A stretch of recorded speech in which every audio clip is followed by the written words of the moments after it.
State of Business on our television. I'm Hishain Ali and let's have a look at the headlines first. The European Union provides €22 million grant to Sri Lanka to fast-track COVID-19 response.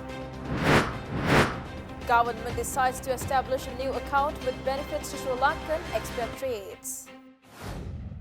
News in detail.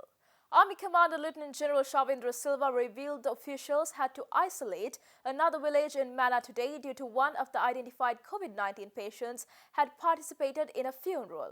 Meanwhile, addressing the media, DIG Ajit Rohan announced that anyone who crosses district borders violating the curfew regulations will be compulsorily sent to quarantine centers for 14 days from tomorrow onwards. Director General of Health Services Dr. Anil Jasingh has said that only one person who was positive to the coronavirus was identified today, bringing the total number of affected persons to 190. He also added that 3 more patients who fully recovered from COVID-19 were discharged from hospital during the day, bringing the total of recovered persons to 47. Dr. Jasingh also said that only 135 patients are being treated for COVID-19 in hospitals. Army Commander Lieutenant General Shavindra Silva said like Atlugama in Kaluthura and Akurana in Kandy, the Tharavikulam village in Mana will be isolated for a period of 2 weeks.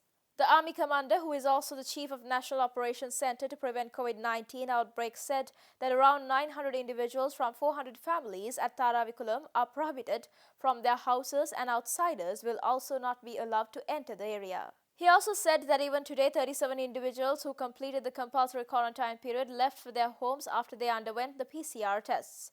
The Army Commander also said the group was kept in the center for 28 days as they identified a patient in between.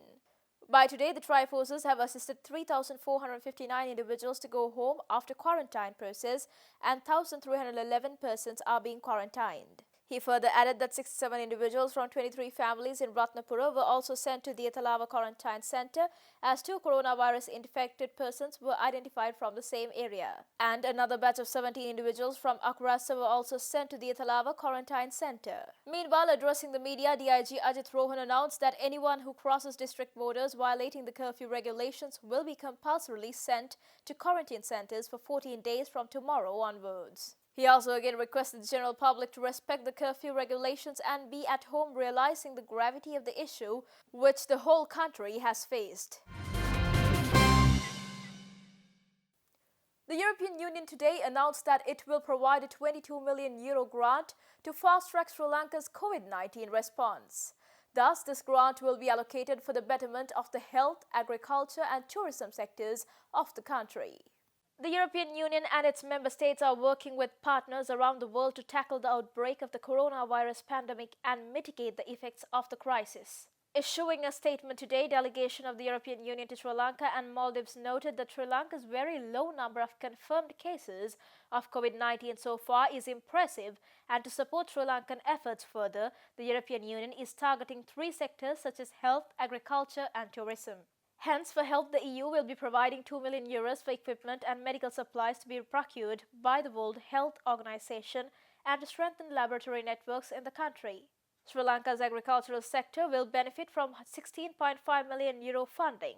The EU stated that this funding will take into account the impact of COVID-19 by mobilizing more private capital in rural areas and by assisting small businesses and workers in the Uva and central provinces. Finally, the European Union will support the Sri Lankan tourism industry with a €3.5 million grant, in particular the smaller operators and their employees. It is reported that some of the assistance will be provided immediately and the rest will be delivered later in the year and will continue thereafter.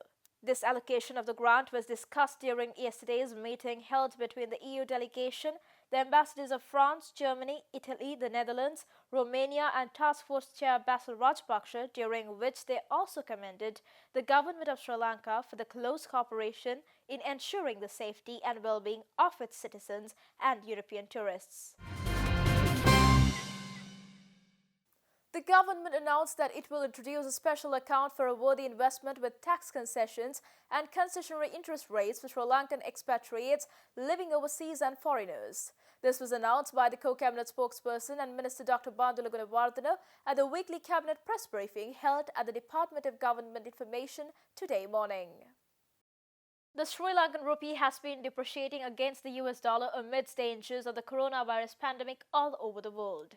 The Sri Lankan rupee depreciated further yesterday, hitting a new record low against the US dollar, and it surpassed the 200 rupees. Addressing the press briefing today, Dr. Bandula Gunawardena added that the relevant Gazette notification on the proposed account for Sri Lankan expatriates and foreigners living overseas will be issued today.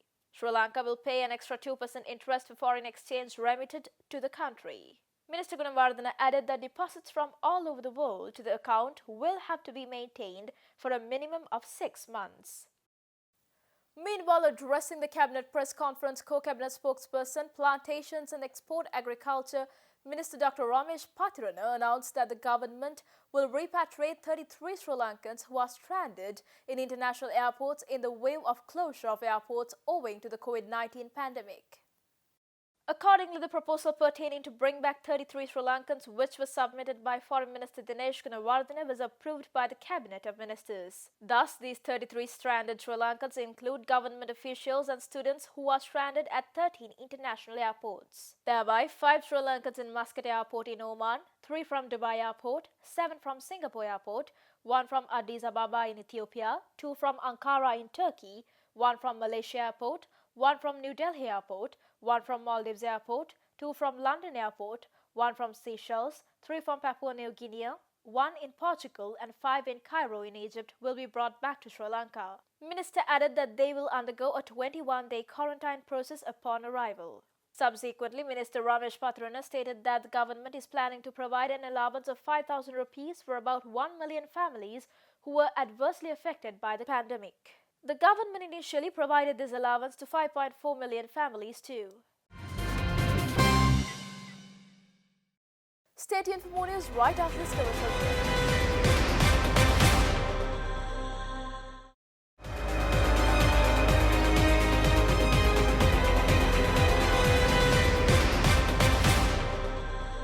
And welcome back after the break. In wave of the coronavirus or COVID-19, the government announced a concessionary period to pay vehicle fines and an extension of the grace period to pay off the outstanding electricity bills.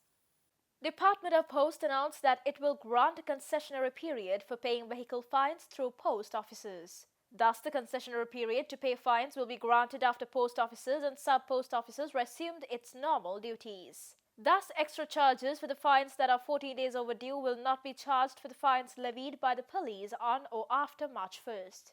Meanwhile, Transportation Minister Mahinda Amaraveera added that the President Gotabaya Rajapaksa has approved to provide 5,000 rupees allowance to private bus drivers and conductors who have no fixed income at the wave of the COVID-19 outbreak in the country. Moving on, the Ministry of Electricity informed that the grace period granted to settle outstanding electricity bills for the month of March has been further extended.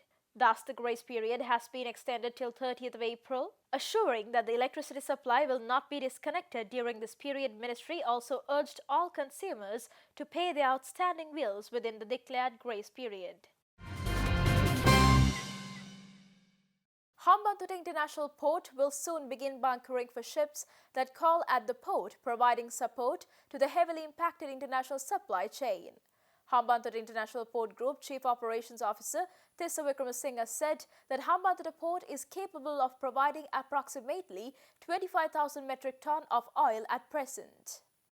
Bunkering vessel MT Melody docked at the Hambantota International Port last week and discharged 25,000 metric ton of oil into port's newly furbished tanks. Over 31,000 vessels fly the main sea route that lies just 10 nautical miles from the port every year. Hambantota International Port, with its proximity to the route that connects the east, the west, is an ideal position to provide the vessels with bunkering services. Port's Chief Operating Officer Tissa Wickramasinghe said that the port invested in refurbishing the tank pump to Lloyd's classification standards, and the tank pump facility will be operated and managed by Sinopec, a leading global operator who will train the local staff up to international standards in safety and operation.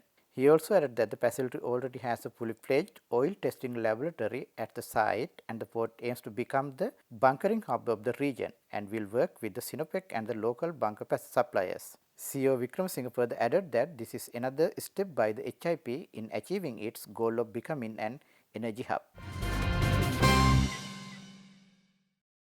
World Health Organization Director General Dr. Tedros Ghebreyesus urges country leaders not to politicize the virus and to strive towards national unity working across differences.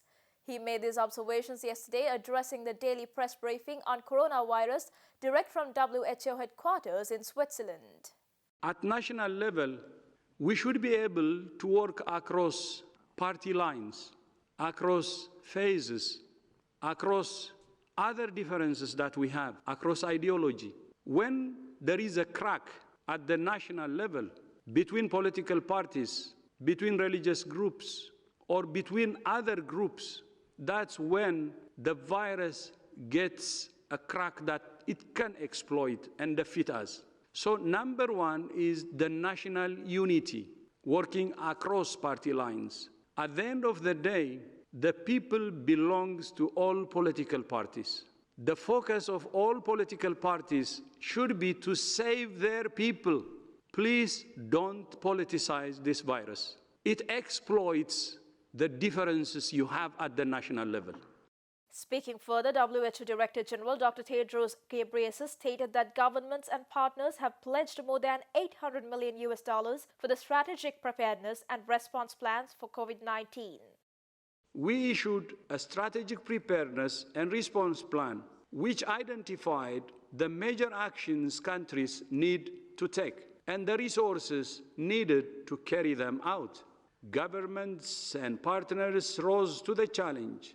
More than $800 million has been pledged or received for the response. That includes more than $140 million from more than 229,000 individuals and organizations raised through the Solidarity Response Fund, exceeding all our expectations and showing the true solidarity globally.